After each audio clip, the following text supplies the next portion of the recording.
Апаз Жайнаковдун атын уккан адам касиеттүү, белгилүү инсандарга бай Баткен жергесин көз алдына элестетет. Мындай белгилүү обончунун атын алып жүргөн Баткен облустук музыкалык драма театрынын чыгармачыл тобу кайталангыс таланттын туулган күнүнө карата эскерүү концертин берүү алдында турганда өлкө боюнча карантин жарыяланып токтоп калгандыгы баарыбызга маалым. Мына ошондон бери тилекке каршы маданий иш-чараларда элдердин көп топтолуусуна уруксат бериле элек. Ошентсе да театр жамааты Жайнаковдун жумалыгын өткөрүү демилгеси менен чыгышкан. Учурда даярдык иштери жүрүүдө.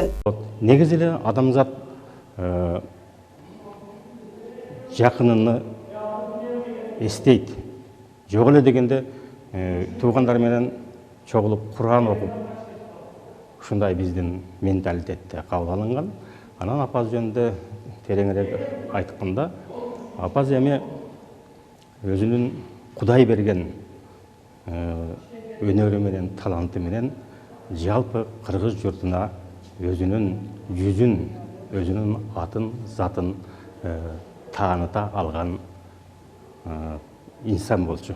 Чоң программада концерт менен конкурс жарыялап алдындан ошентип өткөрөлү дедик эле, бирок мына карантинге байланыштуу ал максатыбызга жетпей калдык. Ошо карантин андай мындай дебестен биз азырга чейин ушу 1 жылдан бери ушул Апаз Жайнаков агабыздын бүт чыгармаларын жайылтып, мындай онлайн түрүндө конкурстарды уюштуруп, маектешүүлөрдү уюштуруп, анын чыгармаларынын мындай ырдалбай калган ырларыны алып чыкканга аракет жасап, ушу онлайн түрүндө биз Апаз Жайнаковдун жумалыгын өткөрөлү деп чечтик.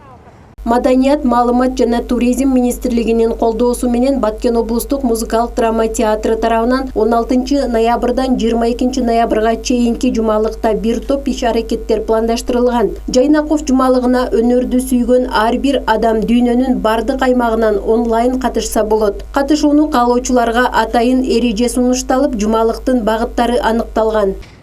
Биринчи Жайнаковду эскерүүлөрү болот. Бул эми замандаштары, чогуу иштеп калган адамдар, үзөңгүлөш достору чыгармачылыктагы бул киши кандай эле, оондорду кандай жаратчу эле, чыгармачылык менен кандай иштечү эле, ошол мынакей театрдын түптөгү канчалык деңгээлде салым кошту эле, ошол жөнүндө болот. Анан Жайнаковдун оондорун аспаптарга салып ойногондор жөнүндө видеороликтер кетет.